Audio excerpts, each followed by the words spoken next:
Hi, good evening. Today our topic is Megastar 70 years completed Shri Chiranjeevi గారు Konidela. And మీ అందరికీ తెలుసు ఆయన పేరు కొణిదెల శివశంకర వరప్రసాద్. మరి ఆయన చిరంజీవిగా మారారు మూవీస్లోకి వచ్చాక. మొన్న ఆగస్టు 22న ఆయన 70 వసంతాలు పూర్తి చేసుకున్నారు. మరి ఎంతో మందిని తన నటన ద్వారా, ముఖ్యంగా తన డ్యాన్సుల ద్వారా, తన చక్కని పెద్ద పెద్ద కళ్ళతో అభినయం ద్వారా, అది యాక్షన్ సీన్ అయినా, ఎమోషనల్ సీన్ అయినా, బంధాలు అనుబంధాలు, అన్న చెల్లి, తల్లి కొడుకు, చక్కని అన్నకి తమ్ముడు, ఇలా వేరియస్ వైరుధ్యమైన పాత్రల్లో వైవిధ్యభరితంగా నటించి ఆయన రాణించి తెలుగు ప్రజల హృదయాల్లో చెరగని ముద్ర వేసుకున్నారు. అంతేకాకుండా వివాదాస్పదమైన వ్యాఖ్యలు కానీ, వివాదపూరితమైన విషయాల్లోకి వెళ్ళడం కానీ లేకుండా అజాతశత్రువుగా అందరివాడుగా మూవీలోనే కాకుండా నిజ జీవితంలో కూడా ఆయన ప్రవర్తించిన తీరు చాలా శ్లాఘనీయం.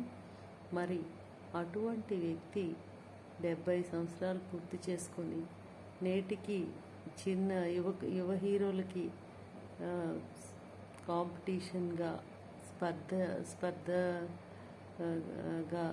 స్ఫూర్తిగా నిలిచి ఎంతోమంది యువ హీరోలు ఆయన్నే ఫాలో అయ్యి, ఏ గాడ్ ఫాదర్ లేకుండా, ఏ ఫ్యామిలీ హిస్టరీ లేకుండా, వంశము కులము ఇటువంటి వాటి అన్నిటికీ అతీతంగా ఆయన సినిమాల్లో రాణించిన విధానం, కేవలం ప్రతిభతో ఆయన నెగ్గుకొచ్చిన విధానం చాలా చాలా మనందరం గమనిస్తూ ఉన్నాం.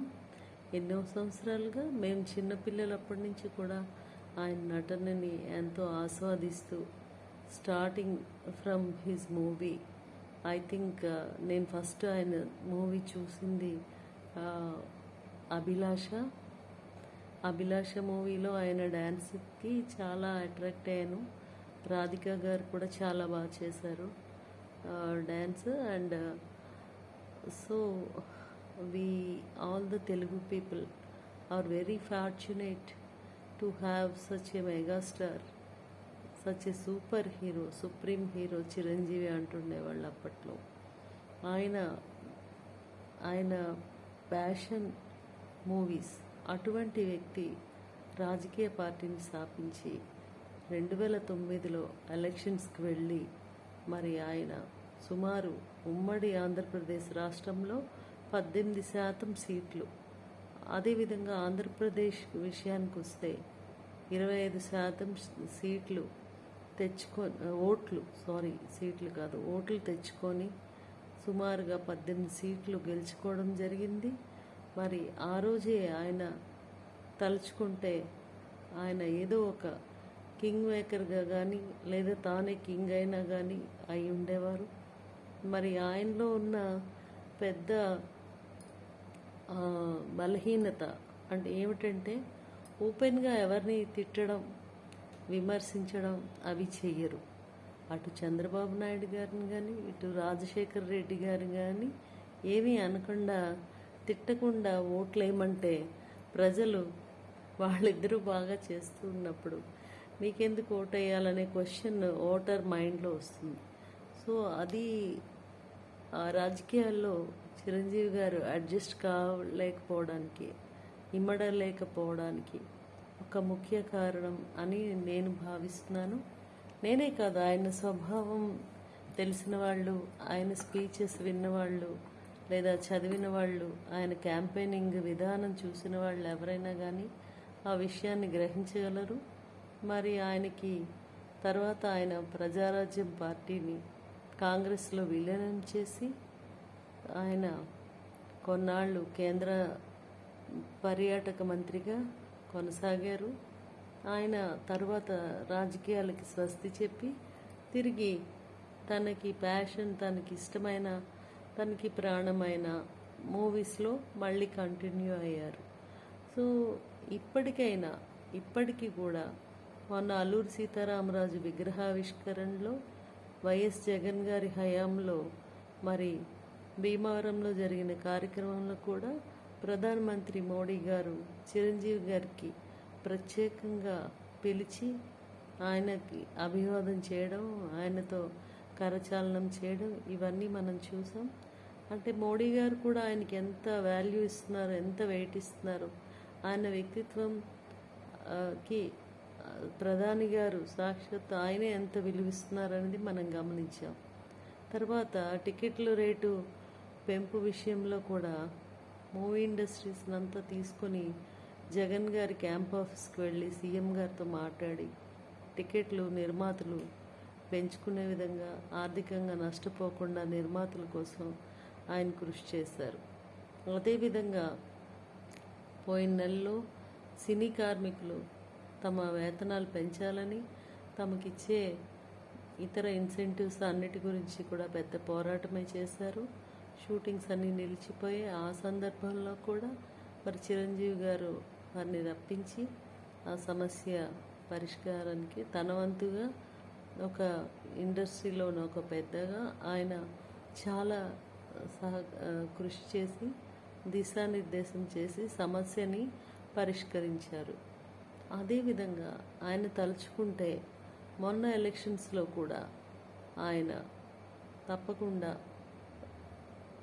ఏదో ఒక పదవిని అలంకరించడం కానీ కింగ్ మేకర్గా కానీ ఉండేవారు. సో ఆయన చెప్పిన విధంగా నేను ఎవరిని తిట్టలేను, విమర్శించలేను, అలాంటివన్నీ నా తమ్ముడు పవన్ కళ్యాణ్ చేస్తాడు అని చెప్పి ఆయన పక్కకు తప్పుకున్నారు. లేదంటే ఈరోజు ఆయన కింగ్ మేకర్గాను ఉండేవారు రాష్ట్ర రాజకీయాల్లో, దేశ రాజకీయాల్లో. వారికి వైఎస్ జగన్ గారు రాజ్యసభ సీట్ ఇచ్చి పంపిద్దామని అనుకున్నారు. మోడీ గారు కూడా ఆయన్ని ప్రత్యక్ష రాజకీయాల్లోకి తీసుకుని రావడానికి కొంత సమాలోచనలు చేసినట్టుగా తెలిసింది. మరి ఏదేమైనప్పటికీ మొన్న ఈటీవీ 30వ వార్షికోత్సవం సందర్భంగా ఆయన ఉపన్యాసంలో కూడా చిరంజీవి గారు మనిషి అనేవాడు అంటూ ఏదో ఒకటి తను మంచిగా మిగిలిపోవాలి, మనిషి అనేవాడు ఏదో ఒక మానవీయ కోణంలో ఆలోచిస్తూ ఒక ఉన్నతమైన పనులు చెయ్యాలి, అంతేగాని బ్రతికాము చనిపోయాము అన్నట్టుగా కాకుండా మంచి విలువలు ఉన్న వ్యక్తిగా ఆయన తన బ్లడ్ బ్యాంకు ద్వారా మరి నేత్రదాన శిబిరాల ద్వారా ఈ విధంగా ప్రజలకి మెడికల్గా కూడా హెల్ప్ చేశారు. అదేవిధంగా కోవిడ్ సమయంలో లక్షలు సినిమా హీరోల నుంచి, సినీ పరిశ్రమ నుంచి వసూలు చేసి ఆహారం లేక ఇబ్బందులు పడుతున్న సినీ కార్మికులకి, ఎందుకంటే షూటింగ్స్ అన్నీ బంద్ అయినాయి కదండి అప్పుడు 2020లోను 2021లో, అప్పుడు వాళ్ళు ఎలాగ రోజులు గడుపుకుంటారు. సో వాళ్ళ కోసం లక్షలు కలెక్ట్ చేసి వాళ్ళందరికీ ఫుడ్, గ్రాసరీస్ అన్నీ కూడా, మెడికల్ ఎయిడ్ అన్నీ కూడా ప్రొవైడ్ చేయడం జరిగింది. మరి అంత మంచి మహోన్నతమైన వ్యక్తిత్వం గల చిరంజీవి గారు మరికొంతకాలం హ్యాపీగా ఆయురారోగ్యాలతో వర్ధిల్లాలని మనం కోరుకుందాం. అదేవిధంగా ఒక జాపనీస్ సామెతలో ఉన్నట్టు డూ వాట్ యు లవ్, అంటే మీరు ప్రేమించిన దాన్ని చేయండి. Do what you are good at, దేనిలో మీరు నిష్ణాతులో మీరు అదే చేయండి. అదేవిధంగా do what you feel like living, నువ్వు ఉన్న దాని ఏదైతే లైఫ్ అని అనిపిస్తుందో అదే చేయండి. And do what you are paid for it, and మీరు ఏది చేస్తే మీకు డబ్బులు వస్తాయో అది చేయండి అన్న సామెతకి అనుగుణంగా ఆయన ప్రేమించిన నటనని, ఆయన నిష్ణాతులైన నటనని, ఆయనకి డబ్బులు సంపాదించి పెట్టిన నటనని ఆయన నిండా ఆస్వాదిస్తూ ఆయన బ్రతికారు. అందరికీ రోల్ మోడల్గా నిలిచారు.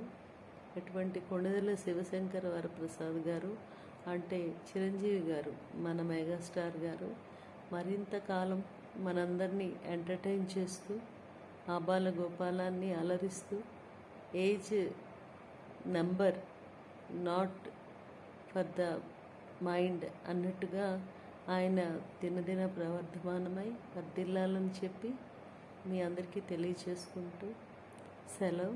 జై Hind. Like, share, subscribe Shyamla Taspalli channel. Bye. Good night.